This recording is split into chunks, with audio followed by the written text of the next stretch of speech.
Good morning, everybody. Thank you for coming to another episode of Ministering Over Fostering. As always, we just love all of the people that come and take some of their time out of their busy schedule to share a piece of their story with us.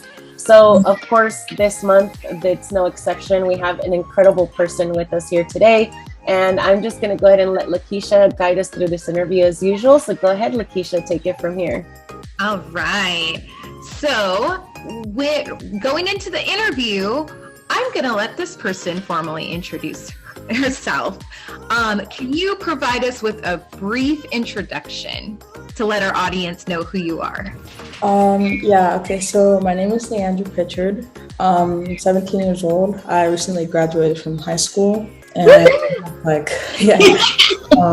have a passion in like creative writing and business and stuff. Mm-hmm. And my main focus is just to kind of create a life that I want, regardless of how my parents raised me and stuff. Mm-hmm. And I grew up in a small little bedroom with 5 people. So it was really hard to kind of have my own space, which is kind of why doing this is helping me kind of achieve something better for myself. But That's awesome. That's awesome. So I love how you're choosing to use your creativity to say, hey, this might have been my past, but I am going to change that and it's not going to define my future. So that's awesome. So you mentioned how you grew up in a 1-bedroom with 5 people. So you definitely had some connection within the foster care system. Can you kind of share what your experience was like? Honestly, I can't remember much because I was younger at the time, but it kind of I don't know, it was a little rough kind of growing up because I still knew who my birth parents were, but they kind of did not want to have a connection with me. And I did want one, and it just was really rocky. And then my adoptive parents were just not used to knowing how to raise a child. Mm-hmm. So it just made it really hard for me growing up and then being a teenager, and it's just very shaky. Mm-hmm. Okay. And then how old were you when you were you were adopted? I think around 3 or 4. Was my age, yeah. Okay, so you were pretty young at that time. When you look back at foster care and I know you said you didn't know too much about that time, but growing up in adoption, what are some tips or what are some things that brought you through on how to cope with the situation? I know you said you were pretty young, so you don't remember too much, but the idea that, you wanted a relationship with your parents, what are some tips that might help some of our minors and, youth that are watching this that might be experiencing the same thing that might have helped you go through that? My main tip is honestly, this is not for everybody, but for me, journaling is kind of what helped me. Even if it's writing a story or writing about my day or writing about a dream I have, just being able to write it down, because not having someone to talk to, because my parents they raised me up on showing weakness is you can't do that. You can't be weak. You have to stay strong. You have to not have emotion, no feeling, stuff like that. They didn't say I love you, the things that you would actually need for a child to be healthy. They didn't do that for me. Mm-hmm. So kind of getting into writing came from me journaling just stories, because it made me feel at least something or someone was there for me. So that's kind of a tip I would have. Yeah, and I absolutely love that. And honestly, Le'Andra, we were super impressed by you when you reached out to us. And I think that it was such a beautiful thing that you were able to reach out to us, because I think people need to know the things that happen and how it affects someone that's in it, because it's a different story when we see it from this side, but when you're in it, you're living it. And just recently, I was working with a younger person who, we were talking about the word resilience. And that word for her was such an offense, because she said resilient, it almost makes me feel like I can't feel the things that are happening because I have to be strong enough to go through stuff. And I think what you said right now is really important, because the fact that you have to be strong to go through stuff, yeah, that's important. But you also have to be able to feel the things that come with whatever process you're going through.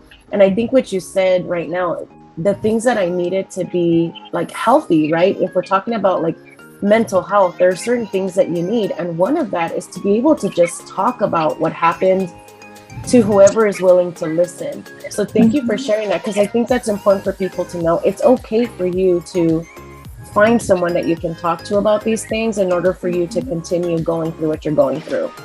Yeah, exactly. And I mean, you said so many important things there. I mean, just the idea that you mentioned that your adoptive family, didn't say, I love you. And, what was possibly a strength for them to be determined and, kind of like pick it up, don't show your weakness. That doesn't work for everybody.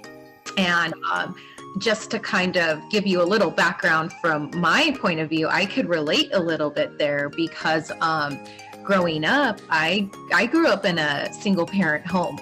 So, I chose to not have a relationship with my father. However, once I did get the chance to become connected with him, I decided even more so not to have that relationship. But for me, it was like, no, I'm gonna do better. I'm gonna do this, and I'm gonna, I don't need this person. And, I did have my mom and my grandparents to say, hey, it's okay, pick me up when I had those times where I felt like, why doesn't he, necessarily want me in his life? But I still had that desire, that determination with myself, like, I don't need this person, right? But at some point in your life, you have to heal. You have to move past like whatever hurt you might have experienced. And again, I love the fact that you chose creative writing to do that, because not everybody can sit there and have a conversation and say, I feel this way, right? Like we all behave, we all show our hurt or our emotions, I should say, in different ways. So I love the fact that you identified that, because I feel like a lot of times our resource parents might have this picture perfect world, and it's not always like that. We adopt, we are mentors, we are social workers, we all get into this field for a reason, right? And it's not always this picture like, hey, we're going to be this big perfect family. No, like we're not all perfect, and there's things that we all have to work on together. So I love the fact that you said that, because it's a reality. Not everybody may voice their love or their emotions for other people, and that's something that definitely needs to be worked on. Yeah. So I know you kind of touched base on your adoption. So I'm going to change this question up a little bit, because I know you just recently graduated, and we're so proud of you. And I know it's so new, but since you graduated, has anything changed, or have you kind of had a different thought process as to what direction you wanted your life to go into? Honestly, no. I've had the same plan since I was 13. Only thing that did change was like my ability to actually do it, because like now I'm going to be 18 soon, so it's like I'm finally able to actually do half of the things I want to. But no, nothing is going to change. Everything's the same. So going back to that, you mentioned since you were 13, and to me that is absolutely amazing too, because not many kids know what they want to do, especially at 13, right? So I mean, congratulations first and foremost for graduating and then taking that step to say, hey, you know, I already know what I want to do, and you're actively doing it. And we will definitely get into that, because we heard that you wrote a book. You are an author. That is, you know, I like when we found out, I was like, wait, what? How old is she? Wait, what? Really? Tell us a little bit about like your experience of writing a book. Honestly, it was stressful. It took 4 years for this book, only because like when I was 13, I was like watching TV with my dad, and then out of nowhere I was like, hey, I'm gonna write a book, and then I did. So it just took a long time to kind of do it, and then I lost the manuscript. Like, okay. I did it like when I was like 16, I believe, and I recently found it, and I was like, okay, I'm older now. I have a little bit more information in writing. So I just went over it. I fixed it. I changed like things that my 13-year-old self would say, and I made it more not kiddish, I guess. And yeah, that's kind of like my process. But it wasn't like I didn't have like a need to do it, other than I was just bored, and I just put something like words on a paper. But that's awesome. And it could have been a reason why you lost it. Like you said, I got a chance to go back and redo what my 13-year-old self would have said versus like 16 or 17. I want you to know that you inspired me, because I've been trying to write a book for a while and I always put it down.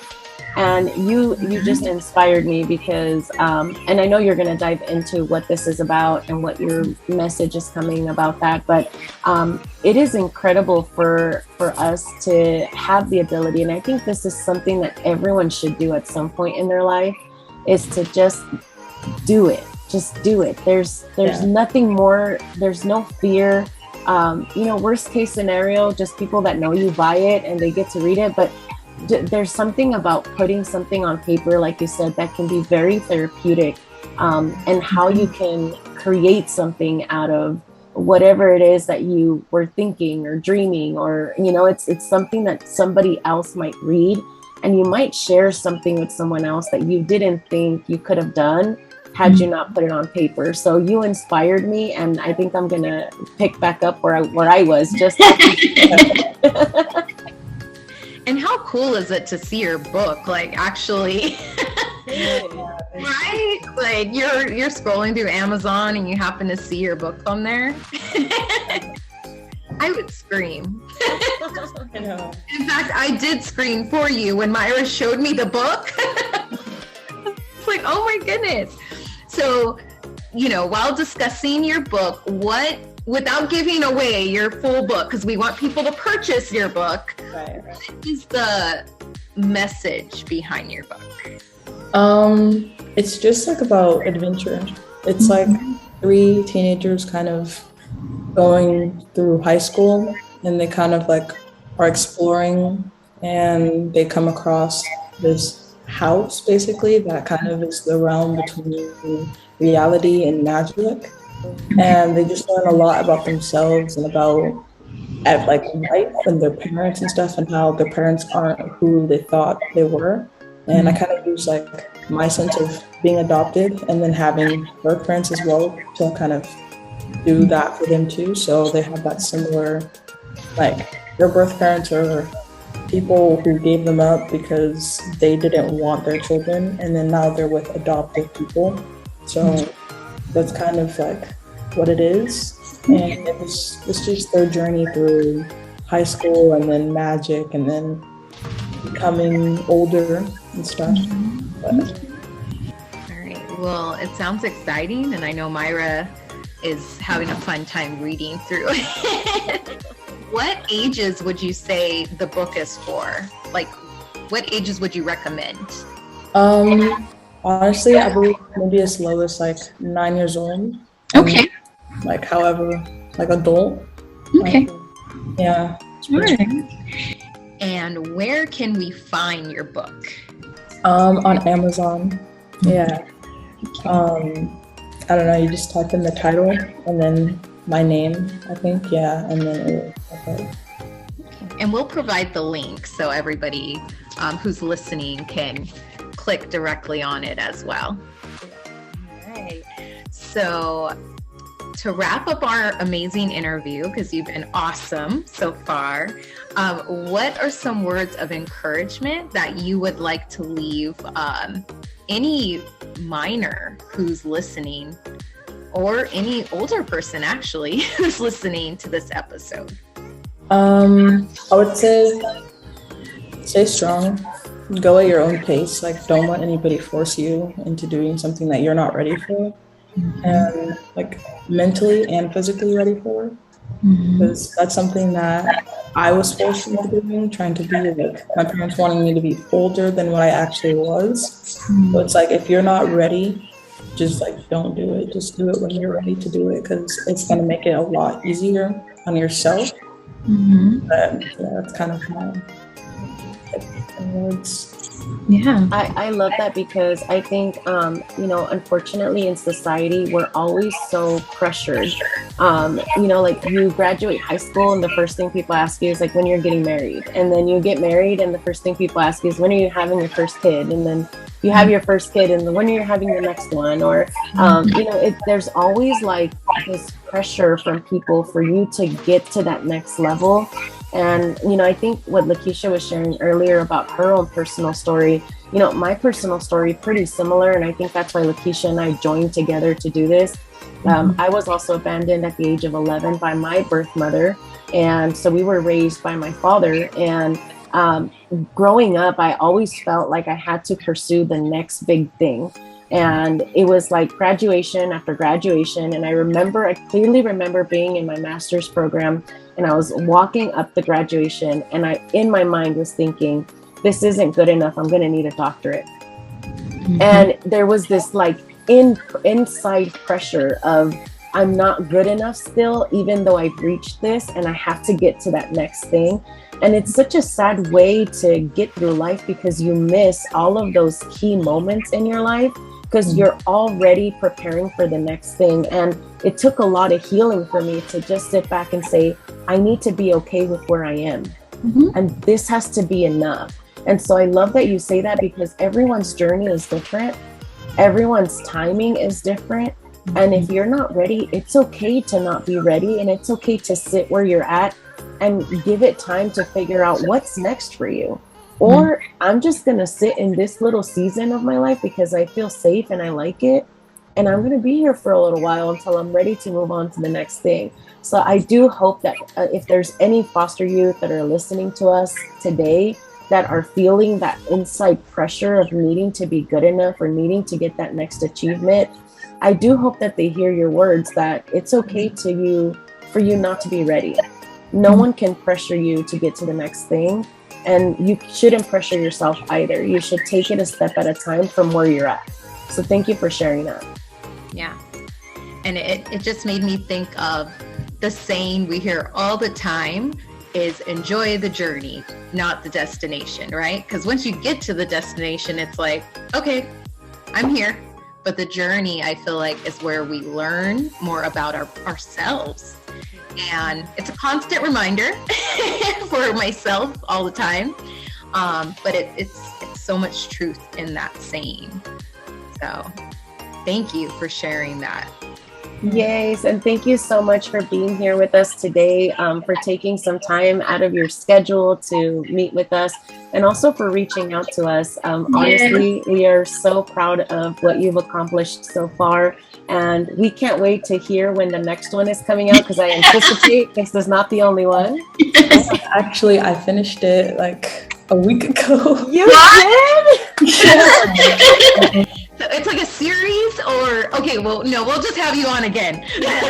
Anything there. Oh my gosh, well, congratulations. Oh, I'm so excited.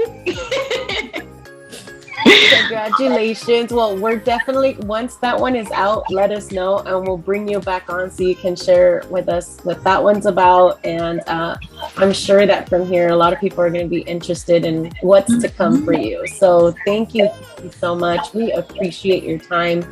We appreciate you. And we do hope that this connection can be a lifetime connection. We would love to see where you go and how far you reach. All right. Thank you, guys.